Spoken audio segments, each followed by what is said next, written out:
Hi guys, ഇന്ന് 10 മണിയായപ്പോൾ ഓഫീസിലെത്തി, പുട്ടും കടലയും കഴിച്ചു. അപ്പം നിങ്ങൾ വിചാരിക്കും ഇന്നെങ്കിലും ഒരു വെറൈറ്റി എടുക്ക് ചേച്ചി.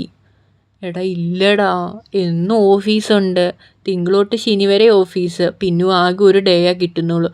അത് പിന്നെ പള്ളിയിലും പോയിട്ട് വന്നിട്ട് പിന്നെ അതിനൊന്നും സമയമില്ല. ഇന്ന് നല്ല തിരക്കായിരുന്നു. ഇന്നലത്തെ അതേ കാര്യങ്ങൾ തന്നെയാടാ കാണിക്കുന്നത്, പക്ഷേ അതിൻ്റെ അകത്തൊരു വ്യത്യാസമുണ്ട്. നിങ്ങൾക്ക് വല്ലതും മനസ്സിലായോ? ഞങ്ങളിട്ടേക്കുന്ന ഡ്രസ്സ് വേറെയാണ്. പിന്നെ ഉച്ച കഴിഞ്ഞ് വീണ്ടും പണിയെടുക്കലായി, പരിപാടികളായി. പിന്നെ ഞങ്ങൾ ഓഫീസിൽ നിന്ന് ഇറങ്ങി. ഇതാണ് റോബിൻ ചേട്ടൻ.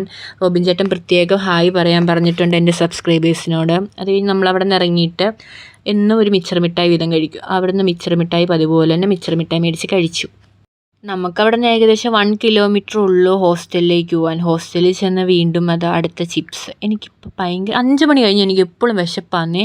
5 മണി കഴിഞ്ഞ് എന്തെങ്കിലുമൊക്കെ തിന്നണം, അതെനിക്ക് മസ്റ്റാണ്. പിന്നെ ഹോസ്റ്റലിൽ കൊണ്ടുപോയി ബാഗ് വെച്ചിട്ട് വന്ന് താഴത്തെ സൂപ്പർ മാർക്കറ്റിലൊന്ന് പോയി, അവിടെ പോയി 2 ഷോയൊക്കെ ഇറക്കി.